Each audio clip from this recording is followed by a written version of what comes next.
What's going on, guys? It's your boy Amazing. We're back with another video, and in today's video, guys, I wanted to show you guys some tips and tricks that I've learned in Grand Cross just over the time I've played the game.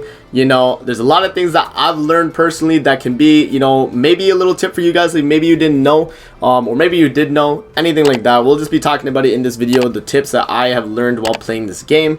So yeah, before we actually hop into the video, make sure to subscribe to your boy Amazing. We are on the road to 20k subscribers, man. At the time of recording this video, I'm at 19,370 subscribers on the YouTube channel. So you guys have been showing a ton of support lately, man. And yeah, let's hop into the video. So in this video, I kind of wanted to do like just mini tips and tricks that you might not have known about the game. First thing I want to do is a really important one as well, right? You know, a lot of people don't know this, by the way, but it's gonna be the force spawning characters. So if you guys didn't know this, there's 3 characters in the game that can force spawn demons. There's Jericho, there is Meliodas, and there is Elizabeth, and each of them have New Year's outfits that they got on the first New Year for Grand Cross. So Jericho has this New Year outfit that came out with the blue one.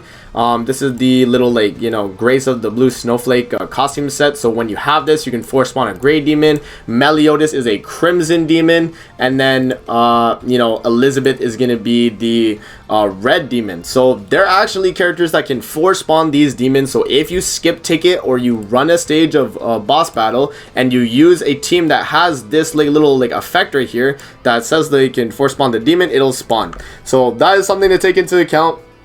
Surprisingly though, a lot of people do not know this, so you know, if you don't know this, there you go. Next thing on the list is gonna be this as well, which is another costume set bonus effect thing that I wanted to talk about, which being specifically these 3 characters right here: the Captain Meliodas, the you know, the Elaine, and then regular Gother. So each of them have a Halloween version. So you know, there's Halloween Gother, Halloween Meli, Halloween Elaine, and each of them have respective Halloween set bonus effects that give you drops in Fort Solgris. So Meliodas here is going to give you once per day a 5-star awakening stone, which is not too bad.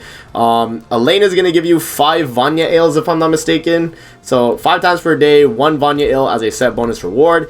And then Gother is actually going to give you 10 anvils a day. That's a holy relic. 10 anvils a day. So every time you clear a stage, you're actually going to be getting 1 anvil per stage you clear, and you can do it 10 times a day. So if a duplicate exists, the set bonus will go from the left to right. And so basically what you do is you set up a team like this where you have all 3, and then you just start skip ticketing the stage. And to actually get the outfits, by the way, you do need the Halloween versions of these characters. So you do need blue Elaine, you do need red Meliodas, and you do need Halloween Gother. But this is mainly for people that just have these characters and just didn't know, you know what I mean? Because a lot of people just when they're on Grand Cross and they're doing their normal dailies and stuff, you guys can kind of add this in your routine, man. Like when you're doing Fort Solgris, put these characters on a team and just skip ticket with them, and you'll get your materials as well, so you can kind of add those on top of that.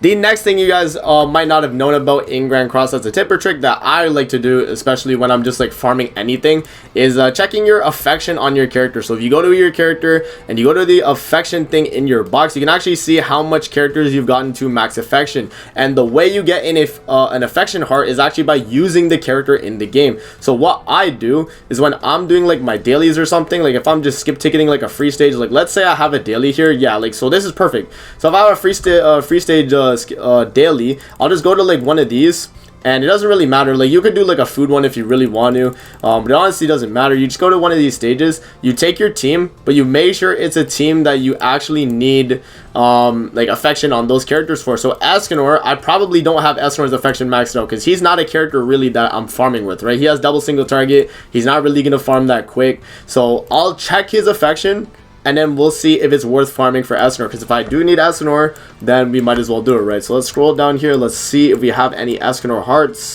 So Escanor here is max, so I actually don't need to farm with him, so I could probably just switch out Escanor on like a team or whatever. Like let's do another character as an example. Let's do like Easton, okay? Because Easton I probably don't use as much.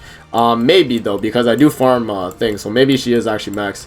Yeah, no, Easton actually is max. Let's just say Dariyuri, okay? Let's say I bring Dariyuri on the team, and you know, she's not max, so she can actually get affection on her heart. So if I skip ticket a stage with her, I'm actually going to be getting the affection hearts for her, and then in total you can be getting gems for the amount of total hearts you have in your box. And there's a lot of gems you can actually get here, so it's pretty nice, and you know, a nice tip and trick that I like to do on a regular basis as well.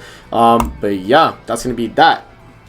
The next tip or trick that I like to do in Grand Cross as well is when you guys are doing things that are like mainly PvE content related, but it honestly doesn't matter what you do it in. So let's just say we go to this free stage and I wanna, you know, like set up my artifact cards. There's a way you can actually do it that's super easy, that doesn't require you to do much. You literally can just set it to combat class and then descending, and then all your highest combat class ones. So you can set up like a combat class artifact set here if you want. So you could do like the first top 5, or you could do like, if you need like HP, like if you're doing a bond team, go to HP descending, take the top 5 and then make that for your bond team.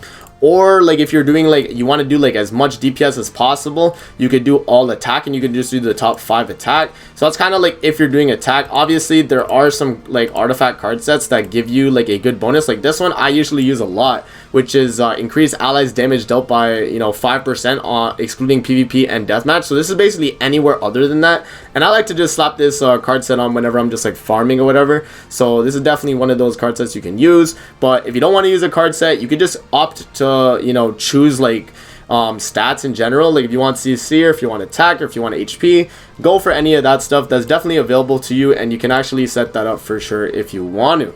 The next thing that you guys can do, if you didn't know this already, by the way, you can get Vanya ales from your little like tavern thing. So if you go over here, click on the Vanya ale, you actually get all 3 in one click, which is super convenient, which they added I think fairly recently. But if you guys don't know what Vanya ales do, they actually get your affinity up on your character, so you can get max affinity, and when you get the affinity up, you're able to get a gem from the character, and you're also able to get the cozy hats. And I'm stacked up on them. I have 370, so the next character that comes out that has affinity, I'm gonna be getting their outfit and I'm gonna be getting their gem from them. So that's really cool.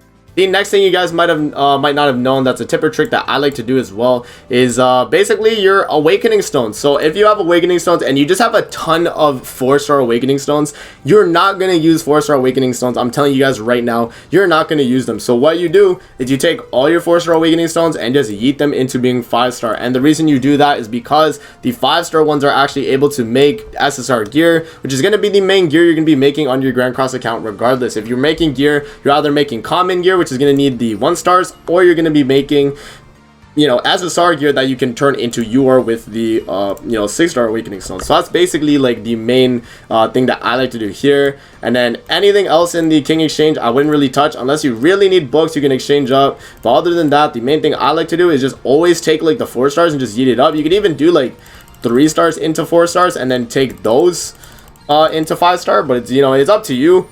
It honestly doesn't matter. Like if you really want the extra like awakening stones, you can definitely get them, but it's just nice to have a lot of these because you need them for making SSR gear and actually getting them up in levels.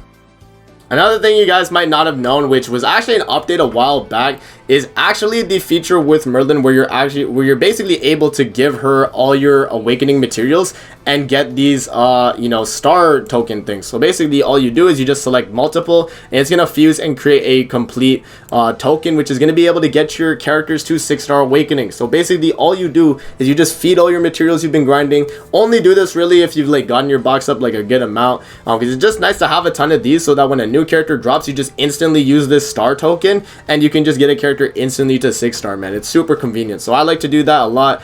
So I'll just like, you know, whenever I have a bunch of materials farm like this, I'll just start fusing up and making a character another one of these like you know, full awakening tokens. I'm already at 80, which is crazy too. So I have another 80 units I'm just able to max out. So I can just keep going here, just keep spamming this max, select multiple fuse, and then I'll just keep getting a bunch of these and I can use it to awaken my characters in my box. So it's just kind of just like, you know, a nice tip and trick. I know a lot of people already know about this, but some people might have not if they're new to the game. So, you know, that's just something to take into account.